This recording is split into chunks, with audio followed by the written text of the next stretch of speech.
Hi students, Mr. Cohen here. Here's a picture of Pablo from last year. It's nearly a year. Well, wait a minute, when would it have been? I can't remember when we got him. It seems like it's not that long ago. There's Pablo enjoying the leaves. He loves being in the leaves. Today, we are going to start learning about ancient Greece.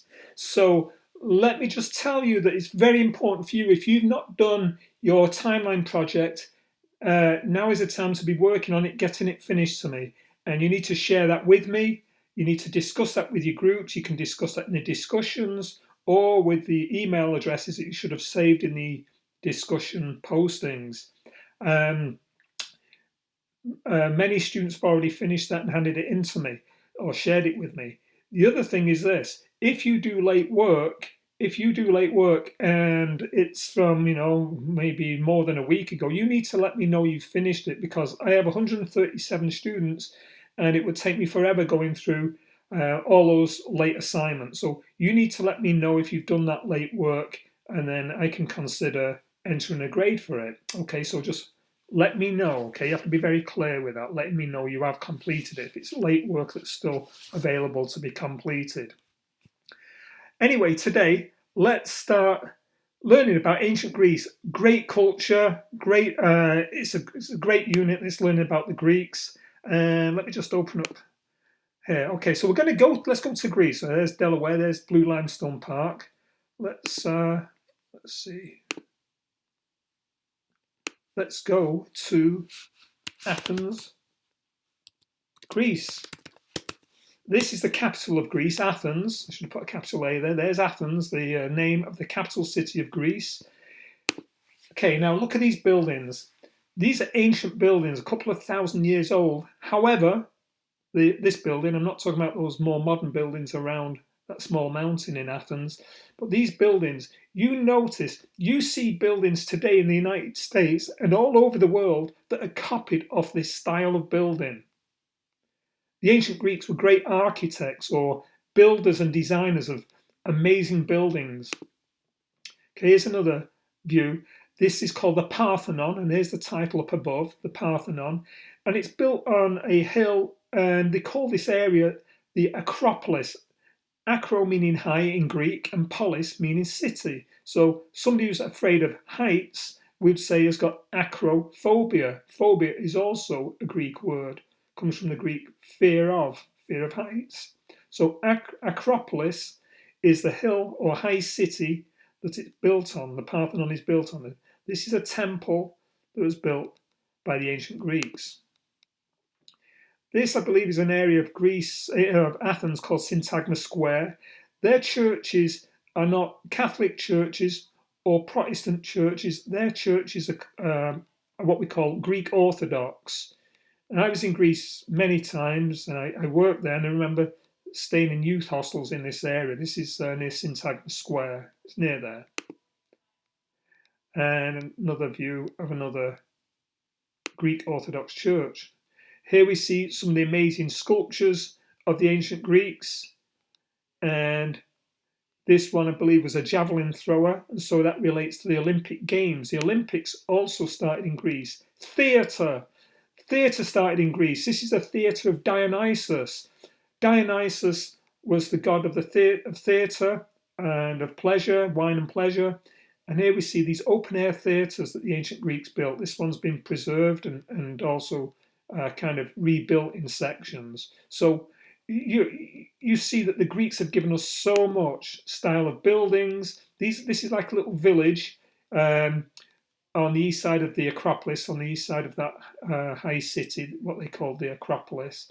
And this is something you would see in country areas of Greece today, in the villages of Greece. Let me take you to an island I used to work on.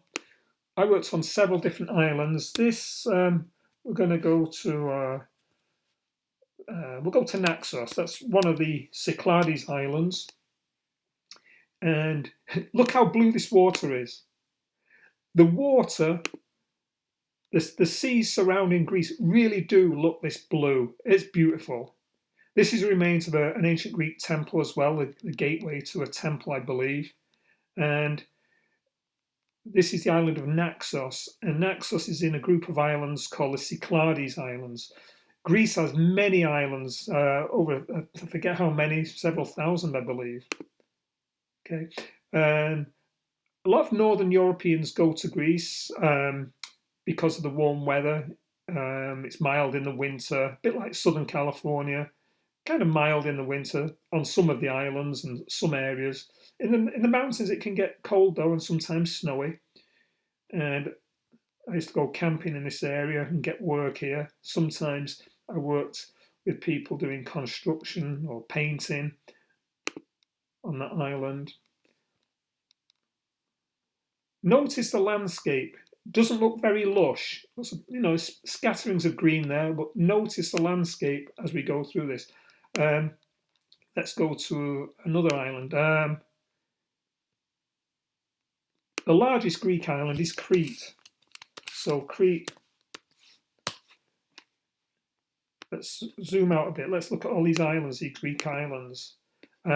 Because today I'm showing you the landscape a little bit and giving you a little bit of background on Greece, because I want you to start looking at the geography of Greece, where it's located, what it looks like, what's going on there, how people have changed their environment and adapted to it. This is the large island of Crete. They spell it Kriti, that's Greek for Crete. Athens is the capital. Let's zoom out. Okay. What continent do you think this is, kids? It's the northern area of a different continent. What continent do you think this is over here? Let's zoom out. This continent, we know, is Europe. Head south, you come to Africa. You've crossed the Mediterranean Sea to come to Africa. From the middle of Europe, you come to Africa. Okay. Turkey is an interesting country in the fact that Turkey, the bulk of it, this area here, is actually part of which continent that's over here? Asia. This tiny part over here, let's zoom in, is actually considered part of Europe. This little part of Turkey here is considered Europe. This big part over here is considered Asia. Let's zoom out. Not sure what these layers. Let me see what these layers on here. Okay, let's go to. On this island, Crete, I worked in the vineyards on this island, and a lot of tourists go there. Notice the landscape, rocky, quite rocky. Many islands, looks quite dry. Do you think it will be difficult to grow many crops there? Possibly. What kind of livestock, animals could they raise in this kind of environment? Remember, cows like a lot of grass. What other animal might they raise that might provide them with milk? See, tourism again. It's a big tourist area, the Greek islands. Okay, and another island I worked on was what was it? Okay, I worked on Corfu. This is in the north of Greece. Now, the landscape in Corfu is a little bit different. We'll see. It's a little bit more lush, and still rocky. Let's see if we can get that to show up. It's not showing up. Okay. Okay. These aren't ancient buildings, but they're copied off old-style Greek buildings. Let's zoom out and let's look at Greece again. Okay. This is Greece here. This is Italy. And I'm going to go over to these islands down here.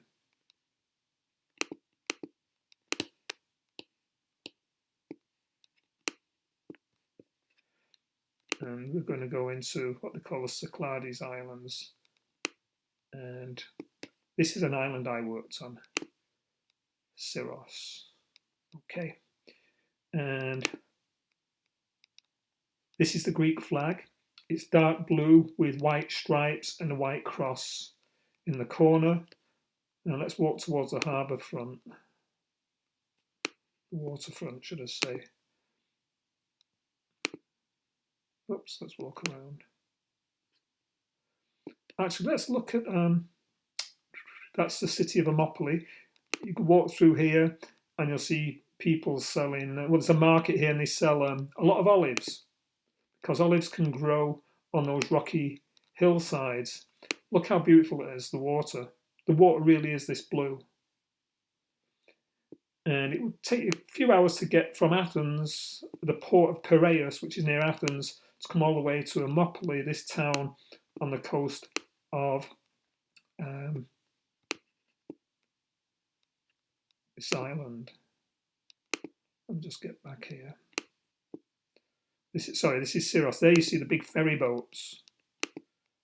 So these big ferry boats bring people like tourists and also trucks with deliveries of food and so on. Let's look at some pictures of Amopoli, the main town on Syros. And you'll see how they built their town around the hillside. Beautiful picture. There's the Greek flag again. Look how they built all the way up the hillside. Greek flag. Greek style architecture copied off the ancient Greeks. Think of Washington, D.C. Think of some of the important buildings even in Delaware. They've copied these styles. These columns, that's called an Ionic column. Looks a bit like a letter I. See it with a scroll at the top. These are called, this is styled on the Doric column. You see that kind of column at the State House in Ohio. In Columbus.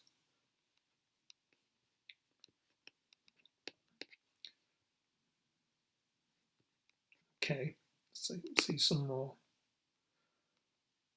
Again, Greek Orthodox style church, Greek Orthodox church. That's the type of Christianity they follow.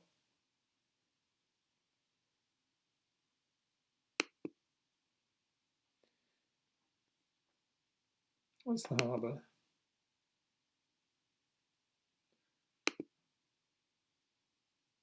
Notice how rocky it is and quite dry.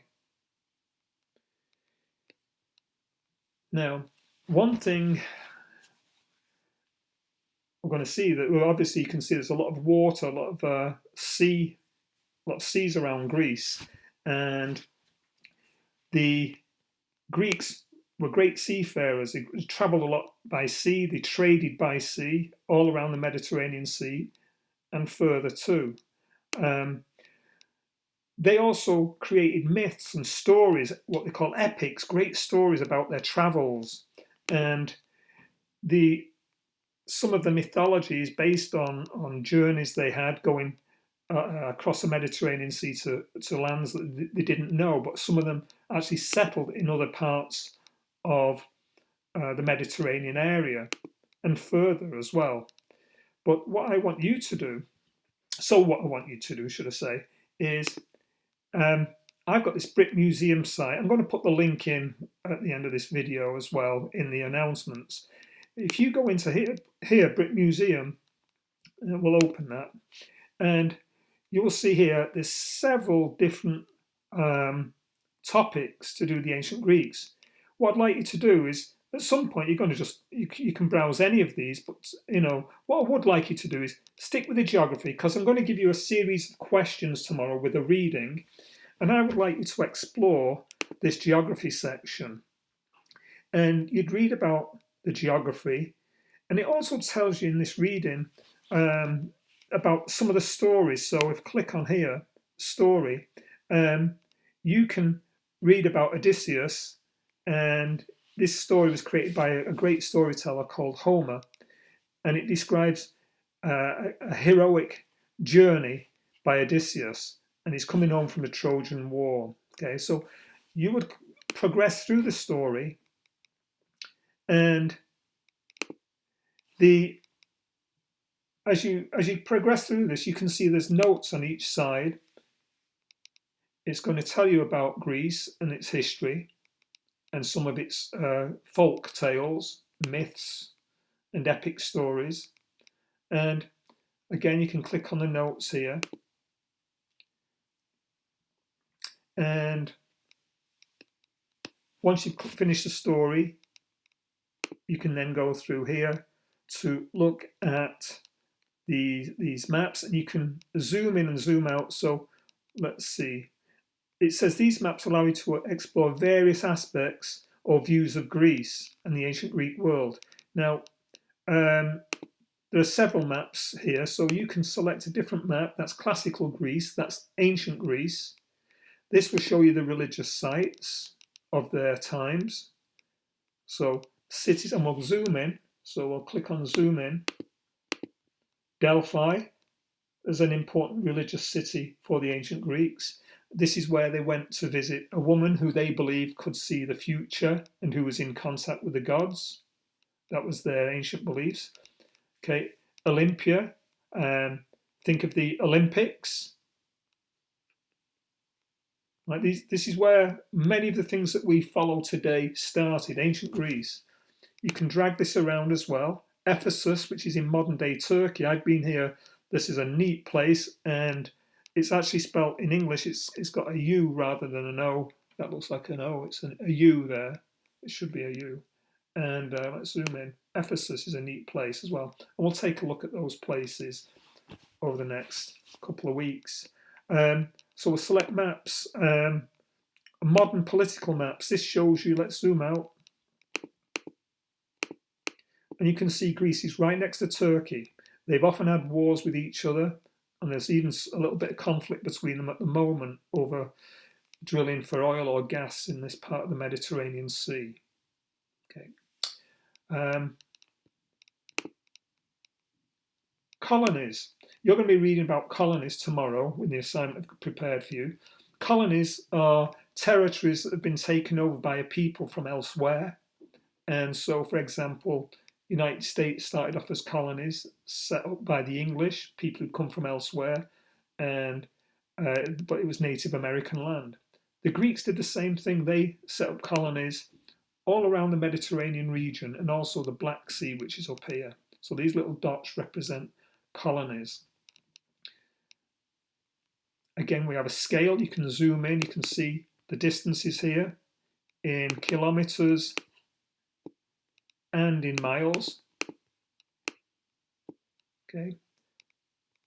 See miles there, kilometers there. Zoom out.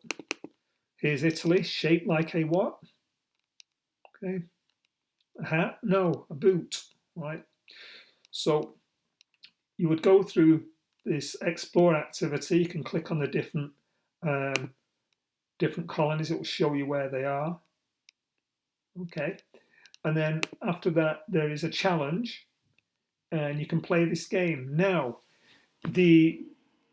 some of these activities use Flash, and so what you might need to do is you might need to, if it's not working on your Chromebook, you would say, do a search, how to open Flash in a Chromebook. Or not a flash drive, but Flash, how to open Flash in Chromebook. And it will tell you here how to enable it, right? Through settings. Okay, that's if it doesn't work on your Chromebook. Okay, right, students, so those are the activities for today. Let me just get back. Those are the activities for today, and many of you have already finished your project. If you've not finished your project, I recommend you finish that first, and then you're going to have to get to this tomorrow. Okay, don't forget, share your documents with me that you've prepared, your timeline projects, and enjoy the rest of your day, kids.